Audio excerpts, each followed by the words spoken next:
اعوذ باللہ من الشیطان الرجیم بسم اللہ الرحمن الرحیم وَكَم مِّن قَرْيَةٍ أَهْلَكْنَاهَا فَجَاءَهَا بَأْسُنَا بَيَاتًا أَوْ هُمْ قَائِلُونَ فَمَا كَانَ دَعْوَاهُمْ إِذْ جَاءَهُمْ بَأْسُنَا إِلَّا أَن قَالُوا إِنَّا كُنَّا ظَالِمِينَ۔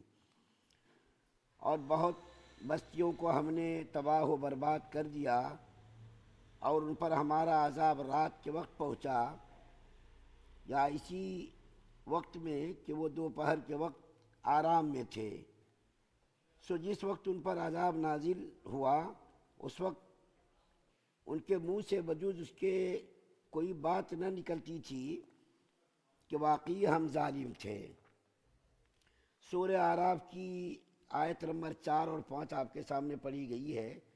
پہلی آیت کریمہ میں اللہ تعالیٰ ارشاد فرماتے ہیں مکہ والوں سے خطاب کر کے، کیونکہ یہ سورت مکی ہے اور مکہ والے ہی اس کے مخاطب تھے اور مکہ والوں سے ہی خطاب تھا، تو اللہ تعالیٰ فرما رہے ہیں کہ ہم نے کتنی ہی قوموں کو اور کتنی ہی بستیوں کو تباہ و برباد کر دیا، ہلاک کر دیا۔ تم سے ہر اعتبار سے وہ اعلیٰ اور برتر تھے، طاقت کے اعتبار سے، قوت کے اعتبار سے، حکومت کے اعتبار سے، ڈیل ڈور کے اعتبار سے، ہر اعتبار سے وہ تم سے برتر تھے۔ ان کی حکومتوں کا کیا کہنا؟ اللہ نے ان قوموں کو ایسی ایسی حکومتیں دی تھی اور ایسی ایسی سرسبزیاں اور ایسے ایسے باغات دیے تھے کہ جس کے بارے میں لکھا گیا کتاب کے اندر کہ ان کو اتنے بڑے بڑے باغات دیے تھے، ایسے ایسے باغات کہ ایک آدمی کو باغ میں جا کر کے پھل توڑنے کی ضرورت نہیں تھی، بلکہ وہ ٹوکرا سر پر لے کر ایک کنارے سے دوسرے کنارے تک چلے جاتے تھے اور اس کا ٹوکرا پھلوں سے بھر جاتا تھا۔ ایسے ایسے باغات دیے تھے، مسلسل باغات، بغیر کسی گیپ کے اور بغیر کسی وقفے کے۔ لیکن ان لوگوں نے جب اللہ تعالیٰ کی نعمتوں کی ناشکری کی اور نبیوں کی اور رسولوں کی مخالفت کی، تو رسولوں کی مخالفت کی وجہ سے اللہ تعالیٰ نے ان قوموں کو ہلاک اور برباد کر دیا، ان کا نام و نشان مٹا دیا۔ آج بھی ان کے آثار اور ان کی نشانیاں آج بھی ملتی ہے۔ یوٹیوب وغیرہ پر بہت سارے لوگ تحقیقات کر رہے ہیں اور تحقیقات کر کے ان قوموں کے باقیات اور آثار کو دیکھ رہے، یہاں تک کہ حضرت نوح علیہ السلام کی کشتی کے بارے میں بھی معلوم ہوا کہ ان کی کشتیوں کے ٹکڑے ملے، اور اسی طریقے سے قوم عاد، قوم سمود، جو یہ قومیں بہت ہی ڈیل ڈور کے اعتبار سے، قوت اور طاقت کے اعتبار سے بہت ہی نمایاں تھی، لمبے چوڑے لوگ تھے اور ان لوگوں کو اپنی طاقت پر ناز تھا، اور وہ لوگ کہتے تھے وَقَالُوا مِنَّا أَشَدُّ قُوَّةً، کہ ہم لوگوں سے زیادہ قوی لوگ کون ہیں؟ لیکن جب انہوں نے حضرت ہود علیہ السلام کی اور حضرت صالح علیہ السلام کی اور دوسرے نبیوں اور رسولوں کی مخالفت کی، اللہ کی نعمتوں کی ناشکری کی، تو اللہ تعالیٰ نے ان لوگوں کو ہلاک اور برباد کر دیا، عذاب آیا۔ اور اللہ کیا بیان فرما رہے ہیں؟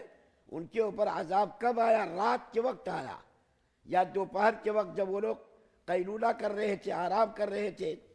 اور یہ رات کا وقت چونکہ غفلت کا وقت ہوتا ہے اور دوپہر کا وقت بھی غفلت کا ہوتا ہے، تو اللہ تعالیٰ نے ان لوگوں کے اوپر عذاب رات کے وقت بھیجا یا دوپہر کے وقت بھیجا۔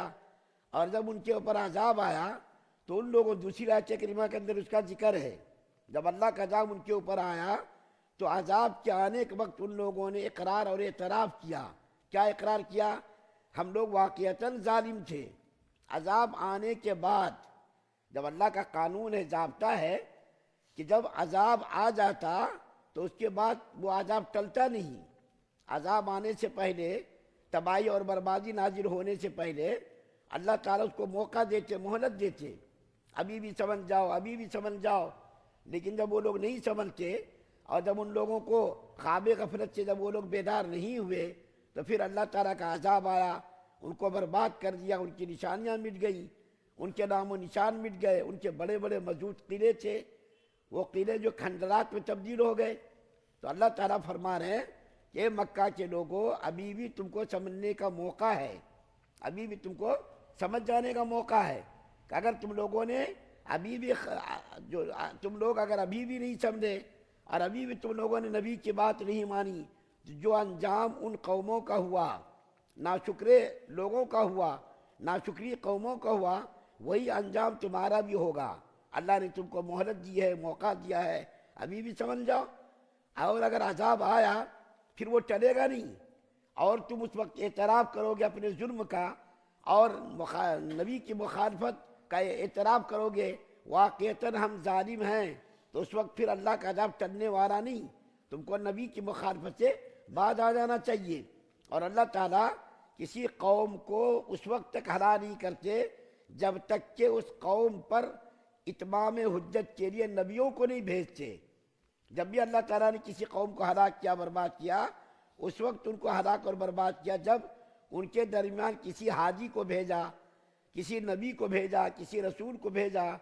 ہر قوم کی ہدایت کے لیے اللہ تعالیٰ نے ہر زمانے میں نبیوں کا سلسلہ جاری رکھا۔ حضرت آدم علیہ السلام سے نبیوں کا سلسلہ شروع ہوا تو نبی کریم صلی اللہ علیہ وسلم تک نبیوں کا سلسلہ جاری رہا، اور اس وقت تک کسی قوم کو اور کسی امت کو اللہ نے ہلاک نہیں کیا جب تک کہ اس کے لیے اس کی ہدایت کا سامان نہیں کر دیا۔ اتمام حجت کے لیے نبیوں کو بھیجا، کتابیں نازل فرمائی، تاکہ قیامت کے دن وہ لوگ یہ نہ کہہ سکیں یا اللہ آپ نے کسی نبی کو بھیجا ہی نہیں، کسی ہدایت کرنے والے کو بھیجا ہی نہیں۔ پھر اس وقت جو ہے اتمام حجت نہیں ہوتا۔ تو اللہ تعالیٰ نے اتمام حجت کے لیے نبیوں کو بھیجا، رسولوں کو بھیجا، کتابوں کو نازل کیا۔ اس کے بعد جب ان لوگوں نے نبی کی بات نہیں مانی، نبی کی مخالفت کی، تو پھر اللہ تعالیٰ نے ان قوموں کو ہلاک اور برباد کیا۔ تو بہرکہ مکہ کے لوگوں کو اللہ تعالیٰ خبردار کر رہے ہیں کہ دیکھو تم اگر نہیں مانو گے اور تم نبی کی مخالفت کے بعد نہیں آؤ گے تو پہلی امتوں کی طرح تم لوگوں کا بھی نام و نشان مٹا دیا جائے گا، اور جب تم اعتراف کرو گے عذاب آنے کے بعد تو تمہارا اعتراف تمہارے کام نہیں آئے گا۔ اللہ تعالیٰ سے دعا ہے کہ اللہ تعالیٰ ہم تمام مسلمانوں کو مکمل شریعت مطہرہ پر عمل پیرا ہونے کی توفیق عطا فرمائے۔ سبحان اللہ و بحمدہ، سبحانک اللہم و بحمدک۔